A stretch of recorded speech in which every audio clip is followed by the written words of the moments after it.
All right, Black Box Radio. Listen, I'm excited. I'm in the South Carolina studios. I'm in the Chuck, baby.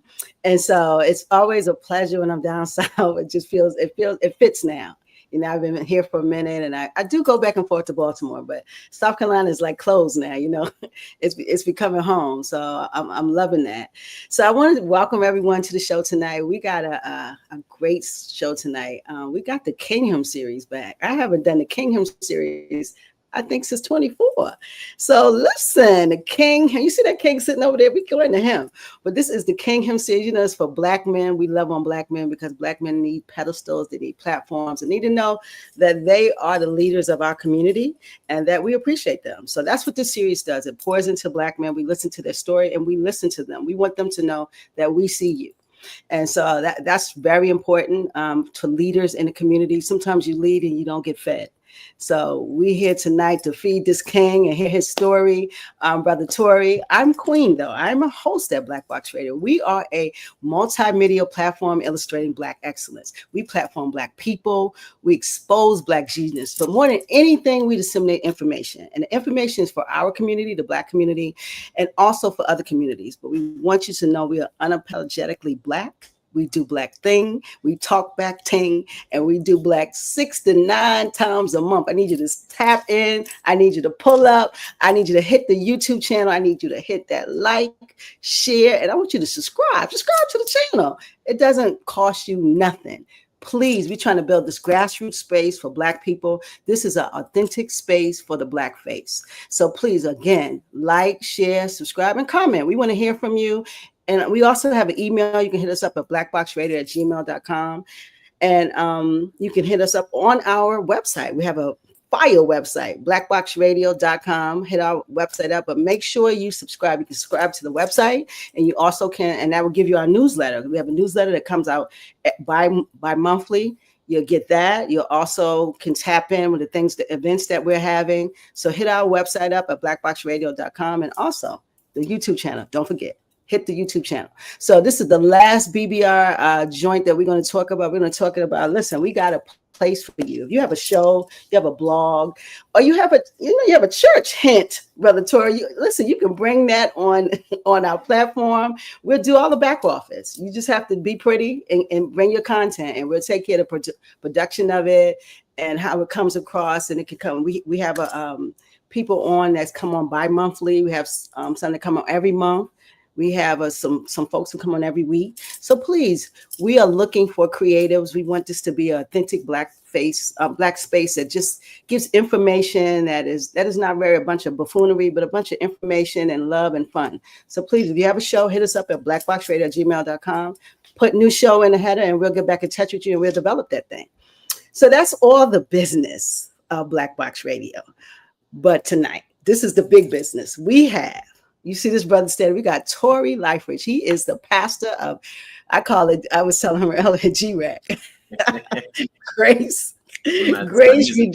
Yeah, Episcopal Church. Say hi to the people. Good evening, everybody. And thank you so much, Queen, for having me on. Love this platform and what you are doing for our culture. So thank you for the invite. I appreciate that. I got to give before we even start, I got to shout out my brother, J3, Jennings Jackson Jr. He got me in touch with you. Oh my gosh. He said, you were the man. You got to talk to Tory. You got to talk. I said, okay, no problem. So we want to shout out Brother Jennings because he's my man. Great contractor. And he has a new business, Executive One Transportation. If you're looking for armed transport and safe and reliable, hit him up at privateexecutive.com. So, all right, Brother Tory, I want to hear a little bit about you. So kind of tell us like where you from, that type. Let's give us a little of your backstory. Then we're going to jump into the story.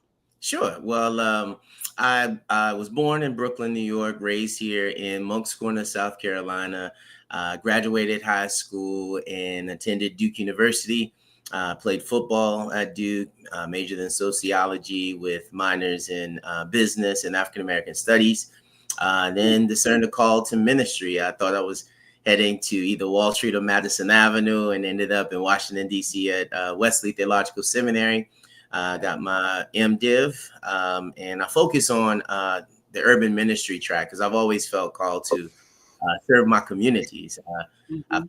pastored, was youth pastor in Baltimore, and then a pastor in Baltimore County, and then joined my pastor in Harlem, New York, at First Corinthian Baptist Church, and I served there, doing tremendous ministry. They're still there doing awesome ministry, and then had the chance to relocate back home, which I was never coming back to South Carolina, never coming back to Moncks Corner, and absolutely never coming back to the Reformed Episcopal Church. But here I am, doing all three. So just blessed to be back home and bring some of the experiences, back home where a lot of work is needed.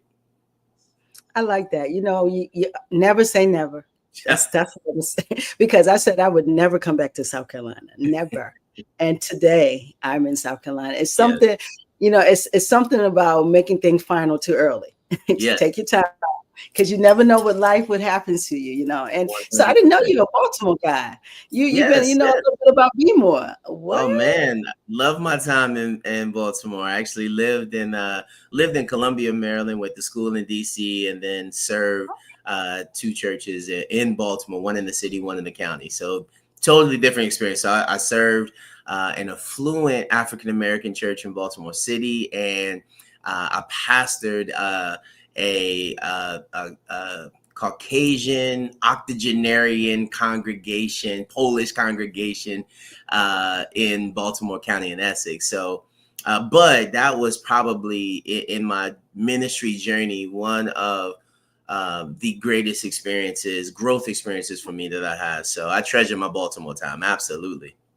Wow. Okay. Yeah. So the studio is on Pratt Street. So we're in downtown Baltimore. Mm-hmm. Yeah, it's on Pratt Street. So I went to Morgan. I graduated from Morgan. So Baltimore, I left here to go to Baltimore, and Baltimore's home. I grew up there. Got there at 17, and I'm just getting back. So I feel like but we have a very similar story. I was born in New York, Manhattan, Amsterdam, 175. You're in Harlem, Amsterdam, 175th. And so, that it's so amazing how, but then I came here to go to school, and then I went back to Baltimore, and now I'm back. So, we are been here, come here, and then now we back here. You listen, you got to have roots down here to understand that. Let me tell you, y'all don't know nothing about that language right here. That's South Carolina. Yeah. When I said, you haven't been here, I was like, what is that? Listen, now I take that serious. I take that. I said, please, I've been here. Back up. And so I love that, and I love South Carolina. I mean, it's a different place than we left, Tory. Let's be clear, because that's one of the reasons I didn't want to come back, because it's very archaic. It had some issues and I think as a Black person, I didn't feel I was poured into with me as being a Black woman, a Black person. South Carolina has a demographic that is not dominated like a Baltimore that has a 67% Black population. It is different around another culture. I don't care. Once I left Baltimore, I really understand that it is different when you see your people every day. It's absolutely. I was in pharmaceutical sales, while I was in seminary at the beginning. Okay. And so part of my territory was DC, Silver Spring. And I tell people today, there is something, until you experience it, you always hear about DC being chocolate city and things of that nature, but until you experience just truly being surrounded by culture that is either your culture or, very relatable, you know what I mean? It's nothing like it. It's nothing like it. Yeah. And DC, when I was there, it was chocolate city. It's now vanilla pop.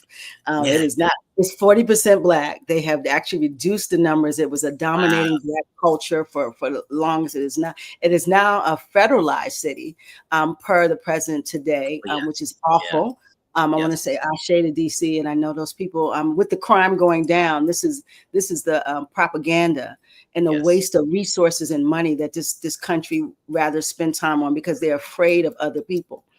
Yes. And so it's just unfortunate, but that's our area. That's kind of where I got my chops. the DMV area, and it's been a very black area, forever. The major cities, the Phillies, and the New York has everything. So I mean, Yeah, nothing black, everything's in New York. New York is the only different city like that. But these black cities, it's looked like they're being attacked. He mentioned yeah, Baltimore, St. Louis is another black city. It seems it's no seems. Things aren't by happenstance. This is yeah. intentional. I'm one to speak truth to power.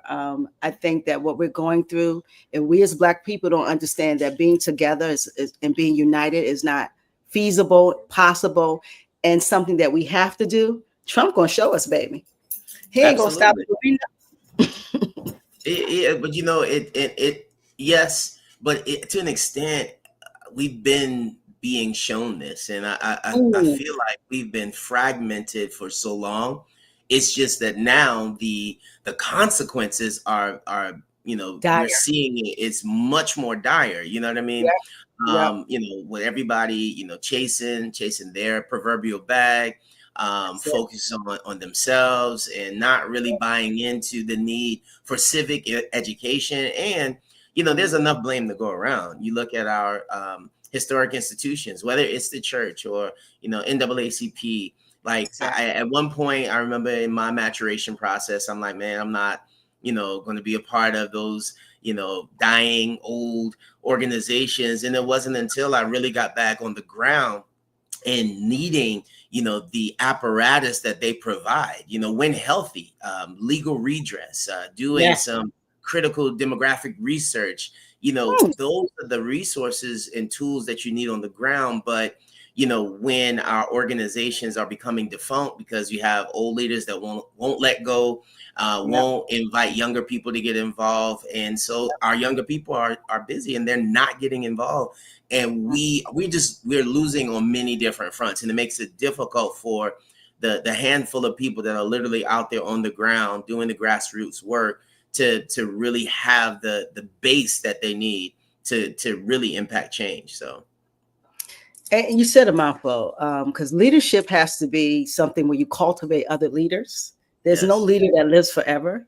There's no leader that's going to be able to impact forever unless you cultivate someone else who can go forward, because we all are going to get older. We all need to give up that stake. So that's a problem I see in these organizations. So you said a mouthful with that. Like, we got to let go and we got to bring youth in. And it segues so much to what you do as a pastor. Like, the churches are becoming archaic. We got to find a way to talk to our young people.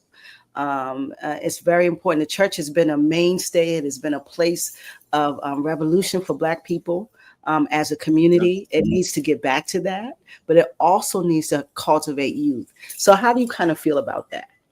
Well, I feel that I totally agree. I think, that's the role, especially for the Black church. We cannot, run from, and I think sometimes we, in this day and age, we have a lot of people who are afraid to say that, right? I love, because I believe in the Jesus ethos, right? It's love. I'm going to live that love, and that I don't exclude. However, I'm not ashamed to say that I do feel that this is my call to my people in my community. And I don't think the two have to be mutually exclusive.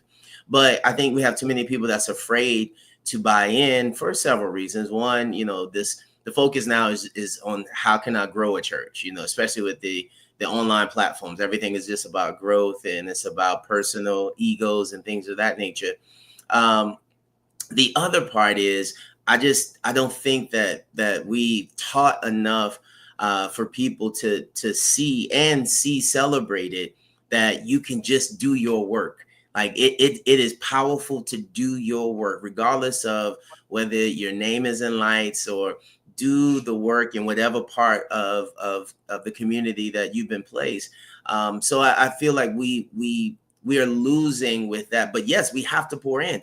We have, and most of our churches that I've seen, a lot of times we focus so much inwardly, and we're afraid. We many are on, living kind of as survivalists. They don't have the resources, and so they're just trying to focus inwardly. But the younger generation, they are desiring to see and be a part of something that helps them to have kind of a community connection and an impact. And the church should be that vehicle. But oftentimes we're falling short on that. And that's why people are opting for more of the, I can watch some online. I don't really have to be connected. All of the scandals and the myths about, who's getting paid and this, that, and the third. And not understanding that, there is a role when healthy and enacted for the church to actually be the community. And that's what drives me. That's what drives our congregation. And I'm blessed to be a part of the people who have caught on to that vision and are 100% behind it. Oh, I like that. So when it comes to, guys, I call the church GREC. So it's Grace Redeemed. Grace Reformed. Oh, it's Reformed? Oh, I didn't even pay attention. Yeah, I'm sorry. That's and you got that. So it's Grace Reformed Episcopal Church. Yes. So when I say GREC, I'm talking about Grace Reformed Episcopal Church. So yeah, I get that. So Grace Reformed. So being a pastor there for 10 years, when you first pulled up, what were you introduced to? What brought you there? So literally coming back home, my wife and I, we had relocated from the city. My wife is born and raised in Harlem, New York. And, we were starting up. We were recently married. My mom had been previously diagnosed with cancer. And so we were like, when I had been away from home since I left for college, didn't really only came back for visits every now and then. So I was like, we're going to stop here. We were literally talking about just going to California, starting fresh, figuring life out, and then we got here and just felt a sense that we needed to be here. And there's literally my wife who was like, I feel like you need to be here. Like, we saw the needs, we saw the ground. And so when we got to the church was like many of the churches in our diocese and around, I didn't have a pastor for about 6 months, had, small membership attending, much like a family church, more like a family church. And so, we got on the ground, we started working, we started cultivating an atmosphere of love and literally casting a vision for what was possible. We did that together. And we've been able to experience growth and some major wins in our community along the way. Oh, that's what's up. So you're telling me my sister from Harlem picked Monk's Corner, from Manhattan to Monk's Corner. Well, I moved to the West. I moved to the West Ashley first. I was a little strategic. Smart man. You said, wait a minute, let me move her softly. Let's land softly here. She loved the beaches and this, that, and the third. And then now, we're in Moscow. I love it. You had to give us some of the trees and the beaches. Yes. Lifestyle. People don't know Charleston is a burgeoning city. It is a lot of movement. It's popping. It's a lot going on. I cannot believe how amazing Charleston is at this moment. So when you come here sometimes, you forget that this is supposed to be a small town. No. It's not like that anymore. And so you brought her. So that was smart. You took us to West Ashley. Yes. And even when I was a kid, Monk's Corner I was in Monk's Corner last night. Monk's Corner is nicer than it used to be also. Absolutely. Absolutely. A suburb of Charleston, because if you look at, downtown Charleston, which was, a heavy demographic of African Americans, and now because of, College of Charleston, Medical University, they're being displaced. Yes. Yeah. So now North Charleston is kind of feeling that, but then with all of the industry that's here, if you look at the housing market, it is booming all across the place. And so that's what Monk's Corner now is. We are in Monk's Corner. We have rentals that are starting at $1,200 a month. Now, you know what I mean? Where the population is. That is serious for Monk's Corner. What? Monk's Corner was $400 a month, $250. Exactly. Real talk. That is big. But I'm in Mount Pleasant, so Yeah, I already know. You already know. This red hair is crazy. Absolutely. And so, that people in this area, I was reading the statistics, it's like 500 families a week. That's That's fire, baby. So Yeah. it's really on fire. So this is a place that has a lot of implants. So if you want to come to this area, it's a beautiful area. I think this is a great place for Black people. You know, you get some, especially up north, you get some grass under your foot. Yes. You get some people who speak to you when you walk by. Excuse me. Real talk, Tory. That's Up real. north. That's not something that happens. So Yes. you get people who speak to each other, and I mean, it's that Southern charm. And I think we need some Blackness down here. You got a nice church. GRAC is waiting for you to come in and bring your talents. I mean, it's all good. I mean, you got people from Harlem down in Monk's Corner. Yes. You know, Yes. that's big stuff. That's big stuff. So you guys have grown immensely in the last 10 years with Yes. and so what kind of youth programs are you thinking about or that's instituted in your church? Because I really think that we get these young people, they got to know God, but they definitely got to feel like they are making an impact too. So what's going on in the church for the youth? Absolutely. So we've been blessed. That's one of the areas where we've grown tremendously. We've seen young adult families with kids. And so, each one, reach one. And as people are coming in and finding a landing place, they're inviting, those that they're connected to. So Sure. we've been able to grow our we call it Kid Zone. That's the space where they have their space, and so while we were in church, we used to use our community center, but because of the growth on a given Sunday, we've had like anywhere from 50 to 70 kids sometimes, and so we needed a larger space. We partnered with one of our neighbor churches that have a family life center, and so it's like a win-win coming together, which sad to say you rarely see with churches, especially churches of different denominations. So we're excited about that partnership. But we pour into them. We give them a space to learn to be confident in who they are and their gifts. Making sure that they have a chance to excel in whatever it is that they're trying to do. And then, our leaders are always trying to be creative about how do we build them. Our main goal is, when they leave us, we want them to have a solid foundation of engaging their faith for sure, but also Sure. engaging life, and recognizing that they have a community that's behind them and supports them. So, and we also tie into our programming through our nonprofit. So whenever we have opportunities, for like we did a AI pilot program this summer.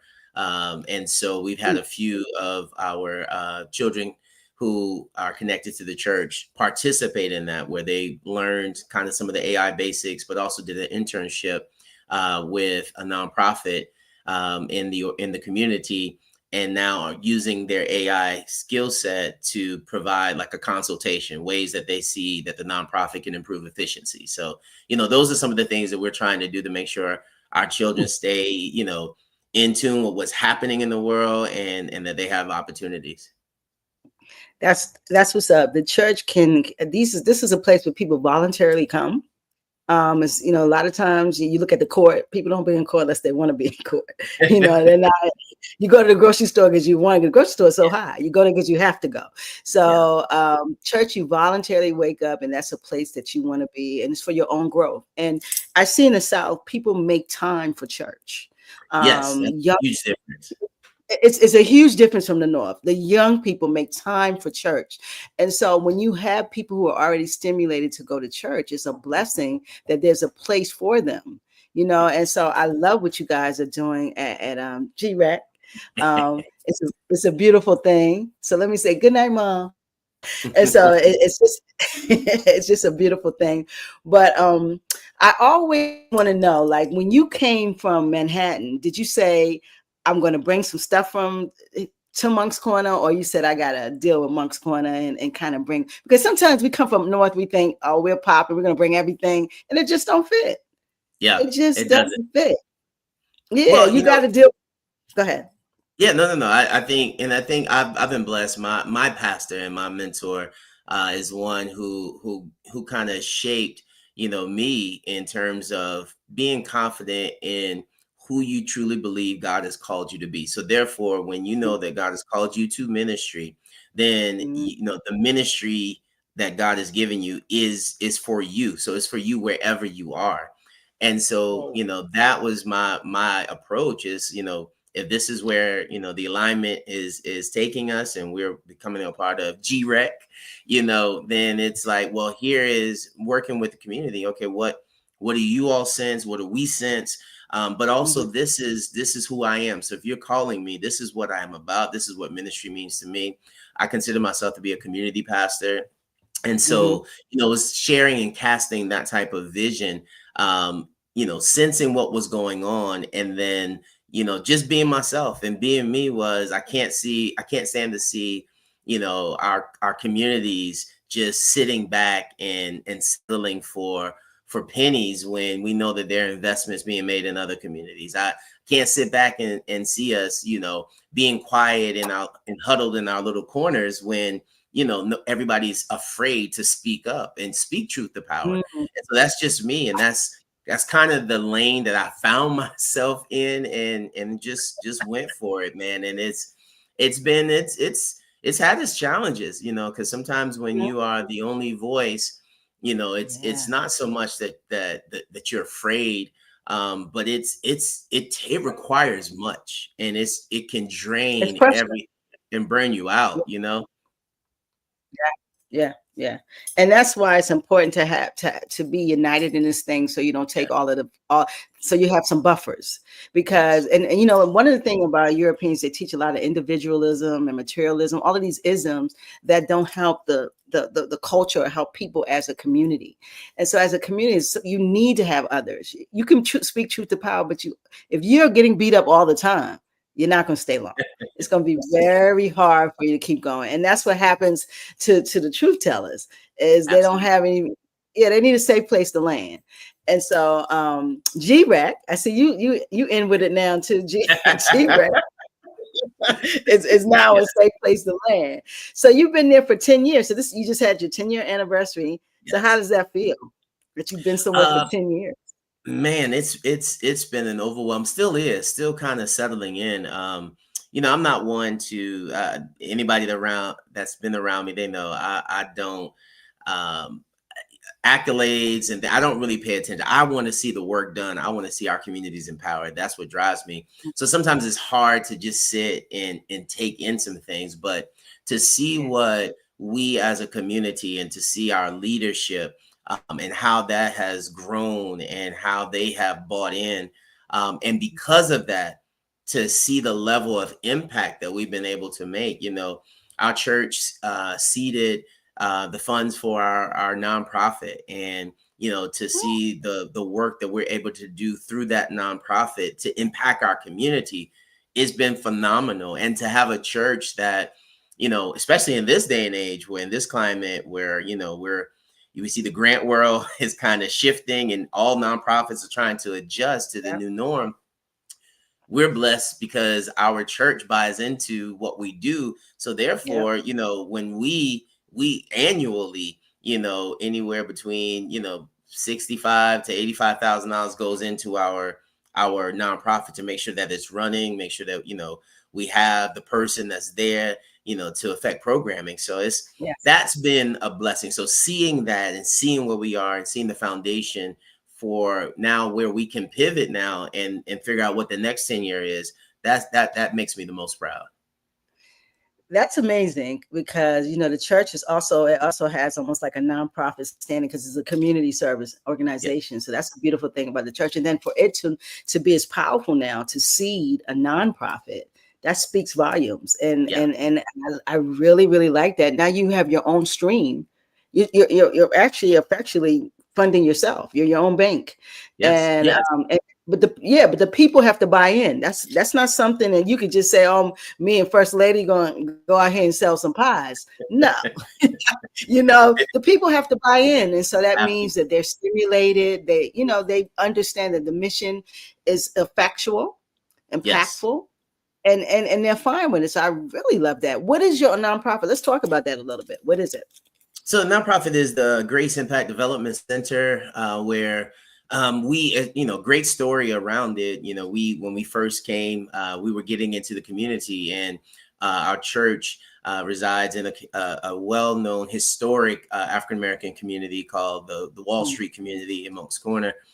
So we were just in the community. We would have, different cookouts, fellowship opportunity just to connect with the people. And in doing so, the community had an association where they were working with our local Habitat affiliate, and they're building houses in the community, affordable housing. And so the community has always desired a community center. But, as with most things, it was like, where do we get the funding?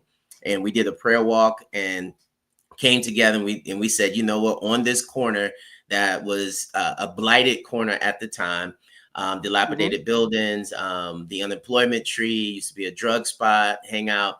But years ago, it was a community, baseball field. It's where the community came together. So we wanted to reclaim that, and we did a grant together with the local Habitat, with Lowe's. Is a matching grant, $75,000. We used the Habitat model to build the community center, and this is the true story, man. We were about 8 weeks in doing our weekly progress meeting. Foundation laid, the wood framing is up, and we're in the meeting. It's like, well, it's a matching grant, so if we fall short, then the church is going to have to fill the gap. And it's like, whoa, wait a minute. We didn't have any. There was no MOU, no contract, because we were just moving. Whoa. We didn't expect to get the grant. We were just moving. Exactly. And at that point, it was like $150,000. It was, and we did not, as a church, that was not possible. But through it all, we continued to pray through it. And at the end of the day, we had a brand new building that we ended up paying $25,000 for, and the community had a community center. And from there, we've been blessed, man. And we've hear community members speak about how that corner now is a light, where it was a kind of shadow over that corner for a long time. It's a light to light. Light to light. Yeah, yes. That's what's up.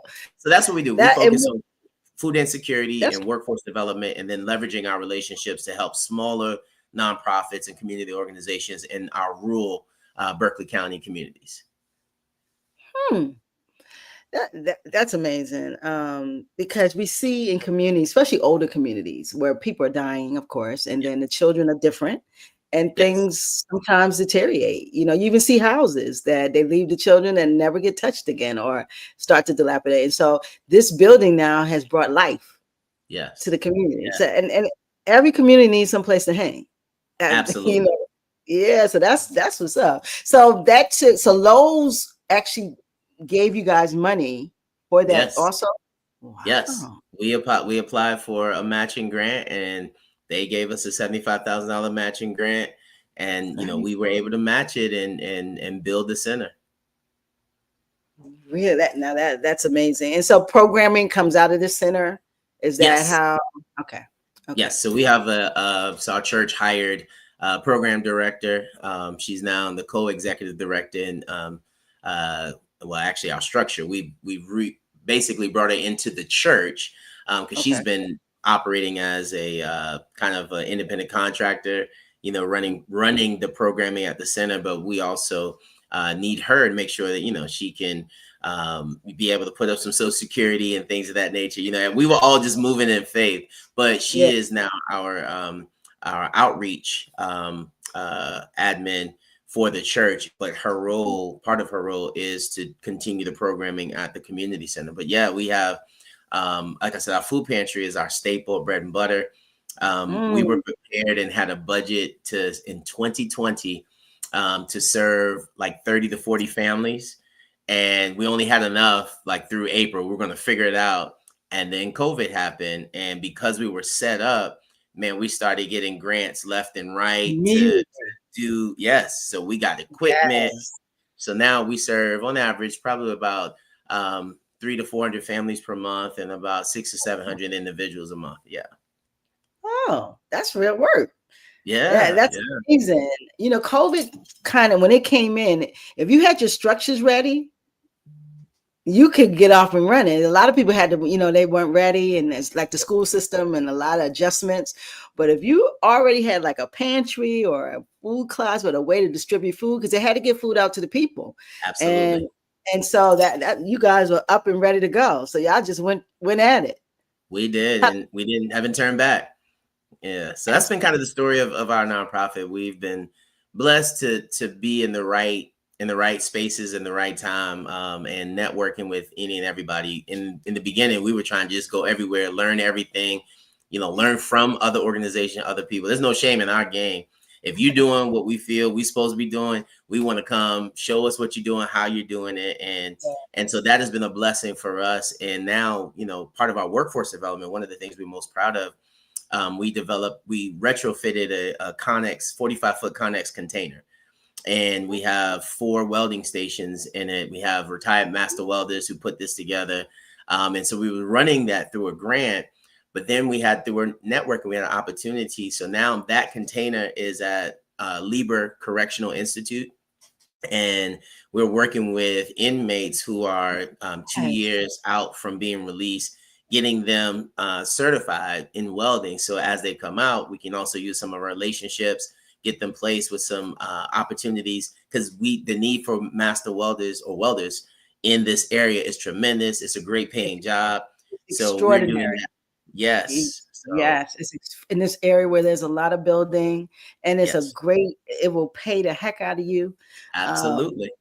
That is a job. And people know welding is a very lucrative position. And if you weld like a bridge underwater, oh man, that's the money they're making is scary. I mean, your life is on the line, but exactly. Yeah, it's a hazardous job, but both of them are hazardous, but underwater is very hazardous, but you definitely get paid. Welding is a great thing for folks, especially who are returning citizens. That's what's up. Yes. So they get a trade that will keep on giving. I promise you that. Absolutely. Most of our employers partners are willing to overlook the box as well, because the need for employees is so much. And what they're finding, we're talking in our meetings with HR reps, that these individuals are committed. Like, they're getting a chance to not go back and to set themselves up, take care of family. Sometimes it's the back child support that becomes an obstacle.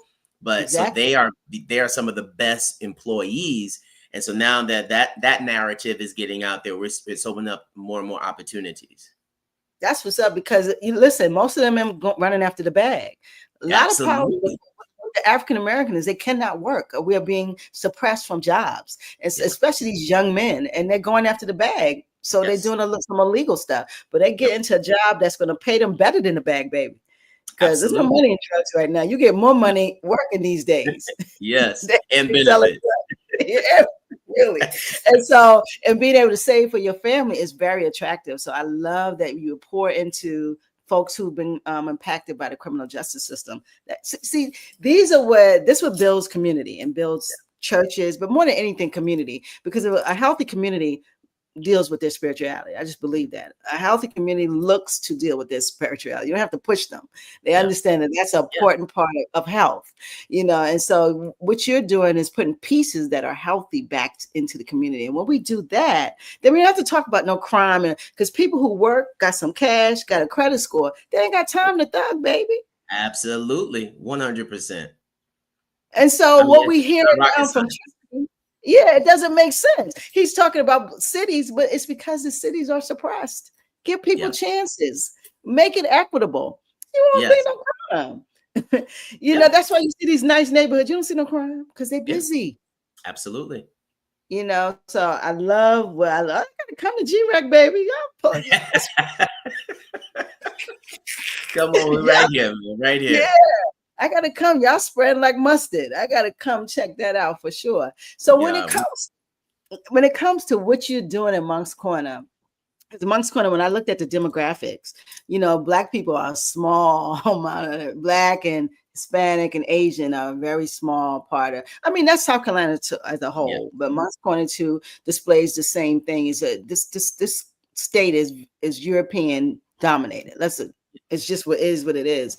And so being there and being a Black pastor, are you doing diverse things, or are you more impacting like the Black community? What's your ministry per se, and how does it spread in Moncks Corner? So that's a great question. I think when you look as a church, we're not, we don't promote that we are exclusively a Black church. We have people, we have, non-Blacks that come and visit, a couple that are members, right? So, Good. but we don't run. We have always been a historically Black church, and that's part of our ingrained identity. Got it. But in terms of myself as a minister in this community, I'm always working with. I have one of my best friends in ministry is a white pastor, and Oh, we do a lot of work together. And we in the past we pushed some envelopes together, and so both recognizing where we are, what the demographics of Moscone and what the politics are. There's a lot of this still is the good old boy system here, which is what we've been challenging and fighting over the past 10 years.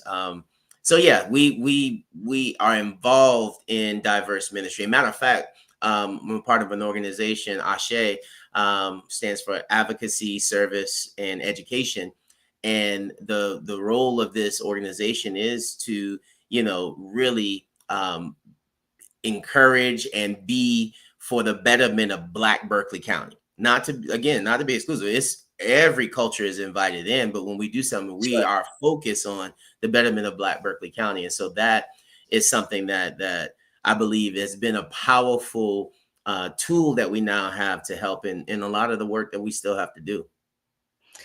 Listen, I ask that because a lot of times we contort ourselves into spaces or trying to fill every space. And the Black community has to get healthy. It has to understand how to be cohesive. It has to understand how to coalesce and build coalitions. These are things that are integral to the growth of our community. And so that takes intentional investment. And so when I ask that question, it's the intentionality of the work. It has to be grounded in a space for Black people. And it's not to hurt others. It's just like any other community. They grind in their spaces. And so that's what I wanted to hear, because we need that. Yes. We particularly need that. And we need safe spaces also, and that space of church, and church should be safe. It should not be a space that isn't safe. So I love that you guys are you're open to everyone, but the goal is to have a healthy Black Berkeley County. Absolutely. Because it's been lacking. It's been lacking for so long. And we've had, we haven't had a long legacy of outspoken leadership.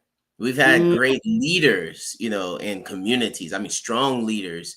But that kind of unifying, body of leaders, it's been a long time since we had that. And, I think that's what we're trying to kind of rebuild and do it in a way where we can continue the momentum, because much of the work that we have to do, when you mentioned earlier, if you look at the numbers, we're in a Republican state, in a Republican county. And when you look at less than 16% of African American voters who are already not voter registration, already there, less than 60% vote.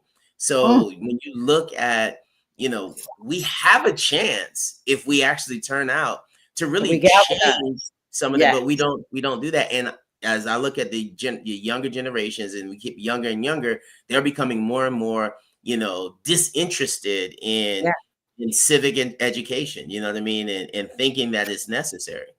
Yeah, they're disillusioned by what most older people are interested in. They're not even worried about that. They're trying to get their content and get with their friends.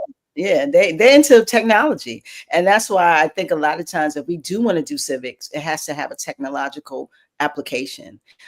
Civics can be taught in AI. It's something that we have to think about and apply to our young people, because you got, if you want to reach them, you got to go where they at, baby. Absolutely. And they in the chat. They're not at the church. They're in the chat. I mean, I'll be honest. It is what it is. You on it. It is what it is. So, but youth is needed. So we have to continue to be intentional about bringing them and partnering with them, because it's important. It's just what it is. So we talked about politics, because we got to talk, because you're politician. You got to tell the people you're a politician too. You know you pass. I've dabbled.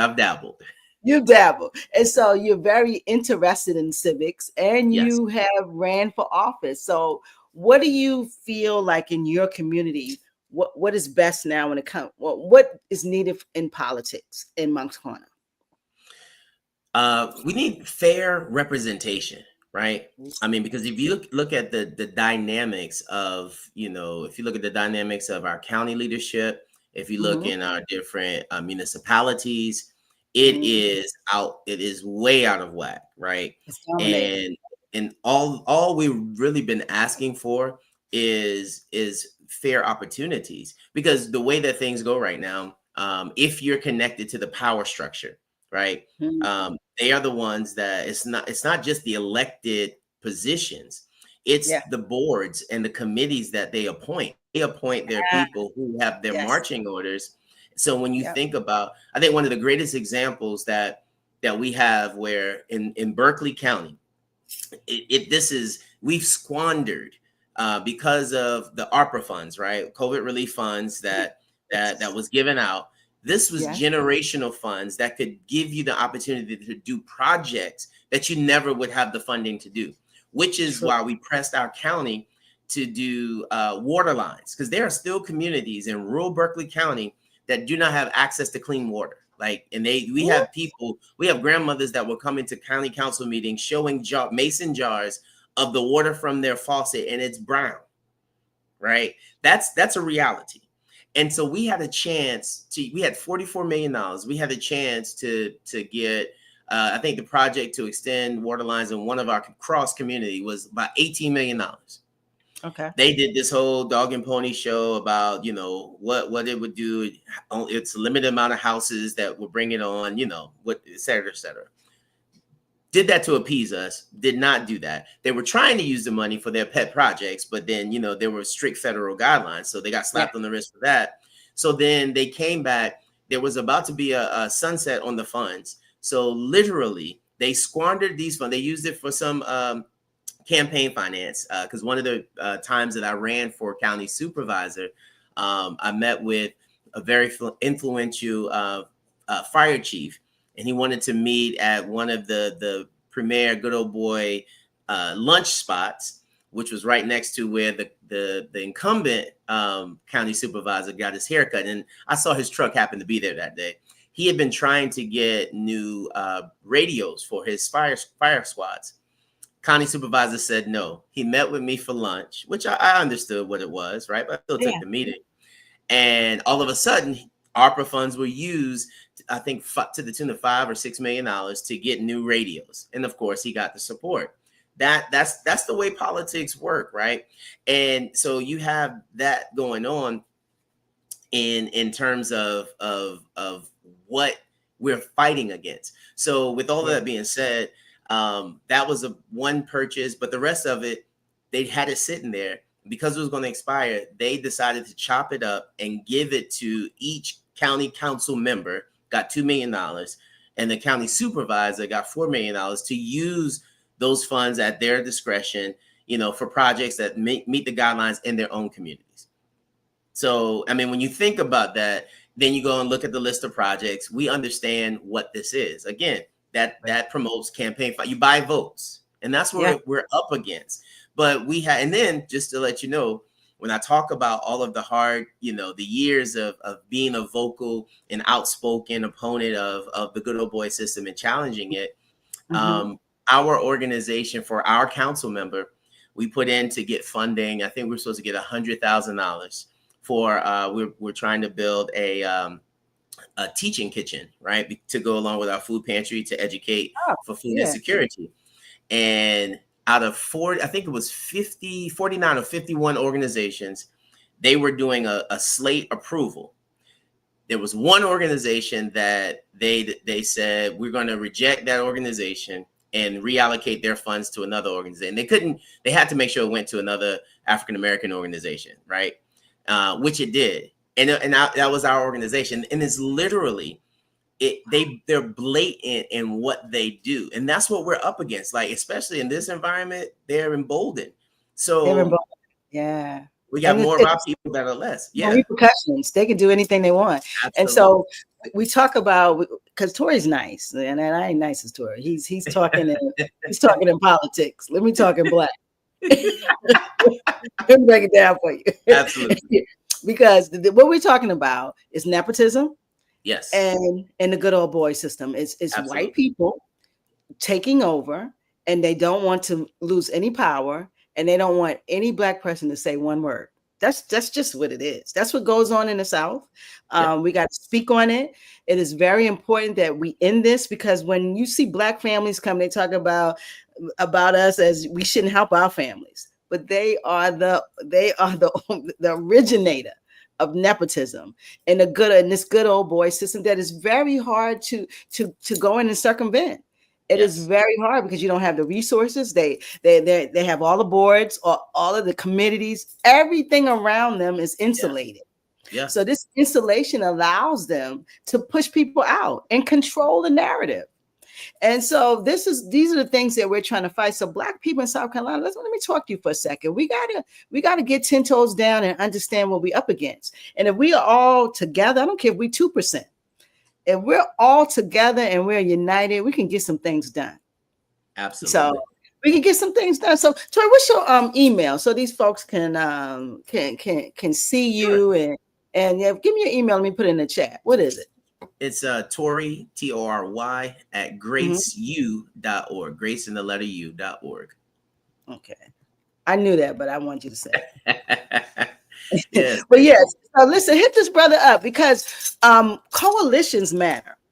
Yes. Having places to a space where we can talk and really have live conversations and strategize. Strategium beats. I don't care how much good old boys, because really they don't have to think a lot. They have so much power. They don't have to think of strategy. They just do what they want. They don't have a lot of strategy. Strategy beats all this good old boy foolishness all the time. So we need to find a way to strategize, bring good people in, keep our mouth shut, and do what we got to do. Because it's not that white people are bad. We're not saying that. We're saying when you don't allow other voices in, that's what's bad. Absolutely. We have to allow other people to the table. It has to be equitable. Nothing's going to be white forever. As we see the demographics of this country is changing, Moncks Corner will change. I promise you. Charleston will change. Yes. That's the biggest fear, is they see the color. And that's why they're trying to shift the structure to make sure that their power can be solidified for another generation. You better say it. You see what's happening? Look, if you don't believe what this man is saying, just look at, nationally. Trump is trying to shift the narrative, baby. He's in Texas telling people 5 seats because he understands that he needs power in this next election so he can continue to be a king. Absolutely.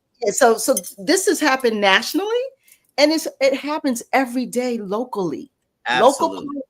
Local politics affect you way more than nationally. I promise you. Trump is a crazy man, but you better look at your mayor and your county supervisor and your dog catcher, because all that's a problem. I promise you. All of it's a problem. So I wanted to kind of break it down because, you're speaking in politics or in passing. Thank you, sis. Yeah, no problem. I got you. Because we need to understand that we have to galvanize. The people have the power. A lot of times we forget. We think these folks that we put in place, they're powerful. They're not. They're empowered by you. Yeah. Without you is no them. Yeah.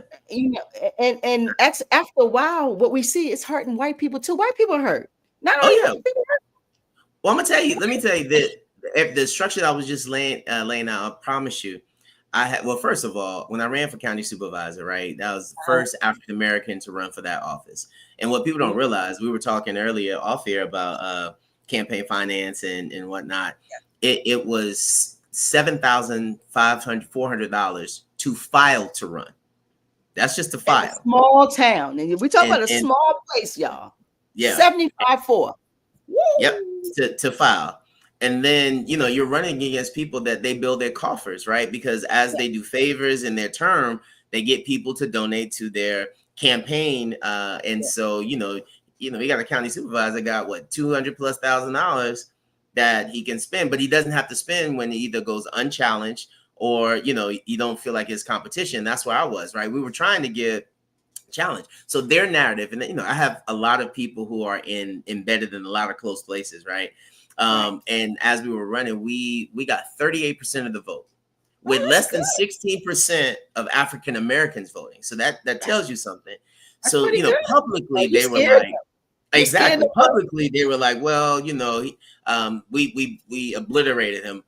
Privately, they said that this is a problem because they did not realize that I could garner that many votes.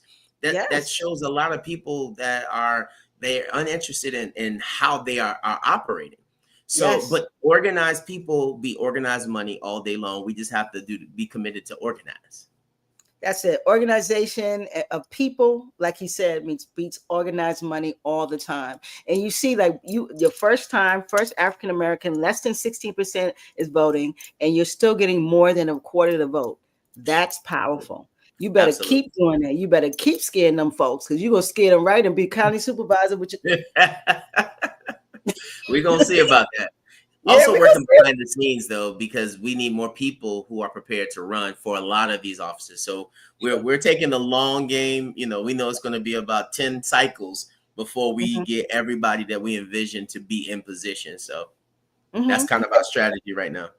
And that's a great strategy. You have to do the long game because you don't have the resources to pile into, you're gonna need hundreds of thousands of dollars to pile on each person to Yeah. fight these folks who they're embedded in the system. They've been there generations. I promise you, nepotism Yeah. is real in these Yep. countries.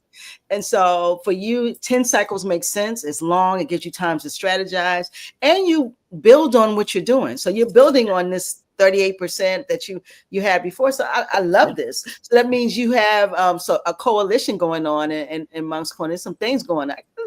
Listen, the box got to show up, babe. We got Absolutely. We yeah. need it.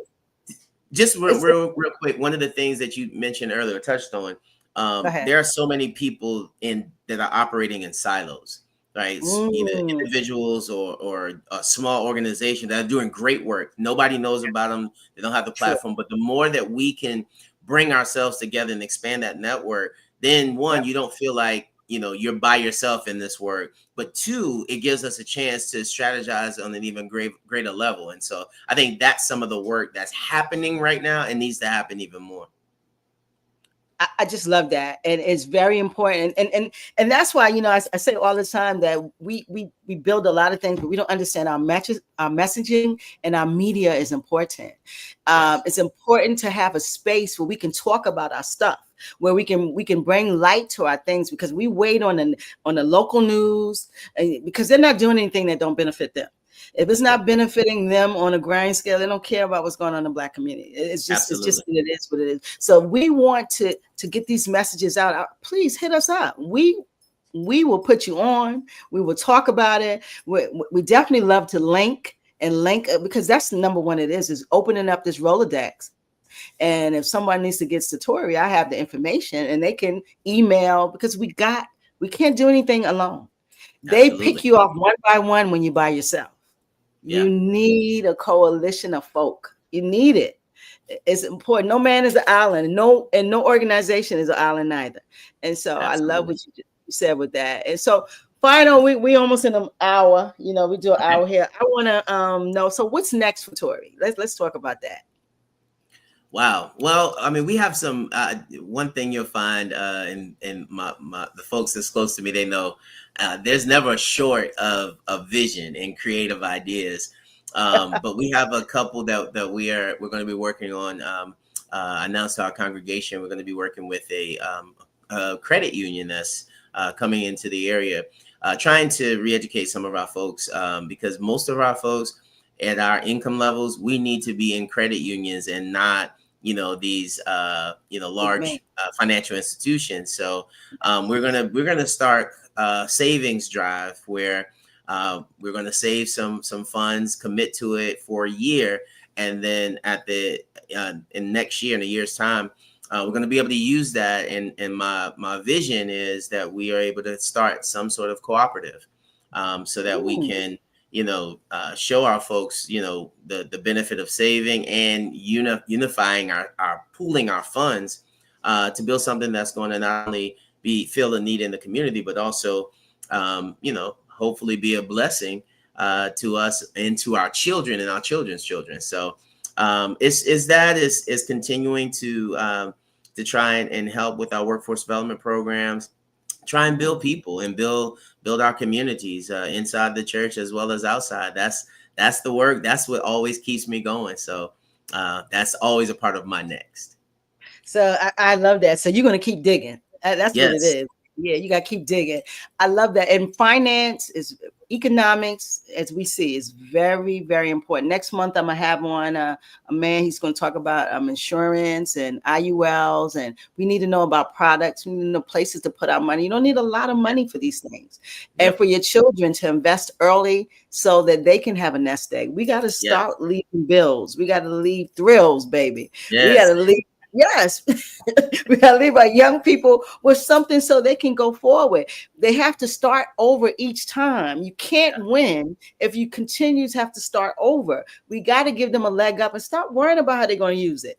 At least they are exposed to it. If you plant the seeds now and tell them how to use it, then they know what to do. Absolutely. That's just, I love, the finance part of it. Yeah, I'm coming to Moncks Corner, baby. I was there last night. I'll be there soon. I think because I family, so come on through.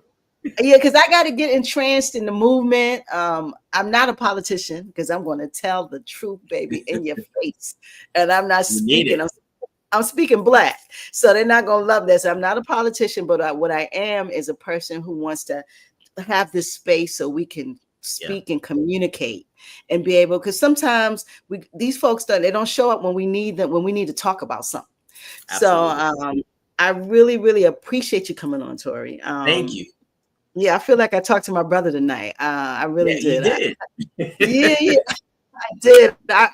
G-Rec is my new space, baby. I got to come see G-Rec and my sister from Harlem and Moncks Corner. I got to see this with my own eyes.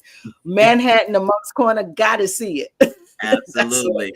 No, thank you for this invite. And trust me, I needed this as well, man. This has been a powerful platform. So I pray continue blessing upon you and your work and what you're doing, because it's critically important in our community. So thank you. Thank you so much. I love how pastors talk, because y'all speak in paragraphs. I love that about pastors. So what I would like for you is leave a jewel, inspire us, leave something for the people, and then we out of here. I think one of the things that guides me is we hear the biblical verse, all things are possible, right? Through Christ Jesus. I believe that we have to humanize the work of Jesus, right? And demystify it and look at human Jesus, because if human Jesus believed that it was possible for us to be as radical, to flip the script and to challenge the geopolitical climate of his day, then that means that it is possible for us to go and do likewise. But we have to embrace the fullness of his model, and we can't look at self-preservation, ego. It has to be willing to put our life on the line because we believe in the movement. If we get more people believing in that model and following it, then I truly believe that change has to come. Listen, I can't say nothing on that, but peace. that was all we needed. That was Tory's jewel, baby. I can't even sum it up. That was fly. And that's the truth. What you said, I say ditto. This has been so inspiring. When I came to South Carolina, I prayed to God, Tory. This is transparent. I said, God, send me my people. Because when you go somewhere and you're new and you're trying to, get your tentacles in the community, because I'm a community person, you need people to kind of direct you to their community so you can span out. So I asked God to send me my people, or send people who are like-minded.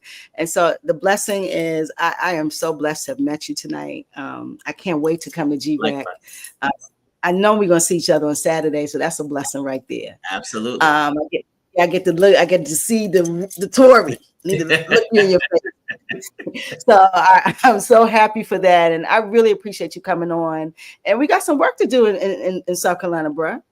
And we will do it. We got work. Yeah, we're going to do this work. So listen, guys, I need you guys to like, share, subscribe. We've had Tory Liferidge of Grace Reformed Episcopal Church in Moncks Corner, South Carolina. If you ever come down this way, please come on a Sunday. What time, y'all? Tell us about the service. Give us the service times, bro. Services at 10 o'clock every Sunday. You can also find us on YouTube and Facebook Live, streaming on those platforms each Sunday. Each Sunday. Love that. Love that. So remember, GREC. If you can't remember all of it, just remember GREC. Grace Reformed Episcopal Church. Tory Liferidge is the pastor and his first lady, and they're building an institution in Moncks Corner, South Carolina. We appreciate you. We thank you for your time, Tory. Don't go nowhere. We out of here, guys. Y'all have a good night. Peace. Give us some deuces, bro. We gone. Good night.